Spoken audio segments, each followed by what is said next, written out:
Eh, kalian pernah kebayang nggak sih? Saus yang sekarang kamu pakai buat kentang goreng dulu diminum sebagai obat loh. Lah, kok bisa bang? Iya, bukan dicocol, melainkan diminum sebagai pil. Dan ini kejadian beneran loh.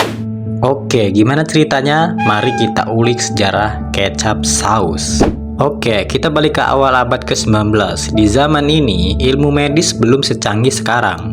Banyak obat dijual tanpa riset. Selama ada yang disebut dokter, orang percaya.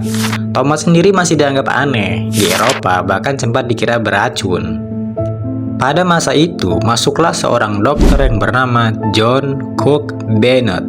Dan dokter John Cook Bennett pernah bilang, tomat bisa menyembuhkan sakit perut, diare, dan gangguan pencernaan. dan dia nggak cuman ngomong, bahkan dia bikin produknya loh. Bentuknya bukan cair ataupun bukan mirip saus yang sekarang, tapi ini tuh diekstrak dan menjadi pil. Yap, pil tomat, namanya kecap. Dulu orang menyebutnya sebagai kecap, bukan saus. Di masa itu, kecap dijual di apotik, bukan di supermarket.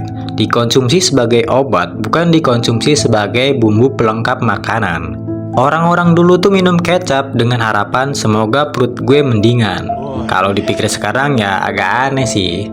Masalahnya itu cuma satu, seiring waktu, ilmu pengetahuan berkembang nih, dan orang mulai bertanya-tanya, beneran ini obat? Jawabannya enggak. Nggak ada bukti ilmiah nih yang kuat. Kecap akhirnya dicap sebagai obat palsu alias pseudonymous. Seiring waktu berjalan, dunia medis pun berkata, maaf ini tuh bukan obat. Mereka bilang begitu.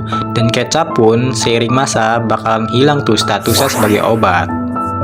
Tapi di titik inilah ceritanya mulai berubah. Pada masa itu muncullah seorang pengusaha yang bernama Henry J. Heinz. Dia nggak cuma ngeliat kecap sebagai obat nih, dia lihatnya sebagai saus. Dan pengusaha ini memperbaiki resepnya menjadi lebih enak, lebih aman, dan lebih tahan lama. Dan pada tahun 1876, kecap pun resmi lahir nih sebagai saus makanan, bukan lagi sebagai obat. Saus yang dulunya diminum sebagai kesehatan, sekarang udah dicocol untuk kebahagiaan nih. Yang dari dulunya pil obat, sekarang jadi saus kentang goreng. Nah, jadi begitu tuh kira-kira cuy. Perjalanan singkat tentang sejarah saus ya guys, atau kecap. Kalau kamu hidup di zaman itu, kamu bakal minum kecap nggak? Kalau gua sih enggak ya.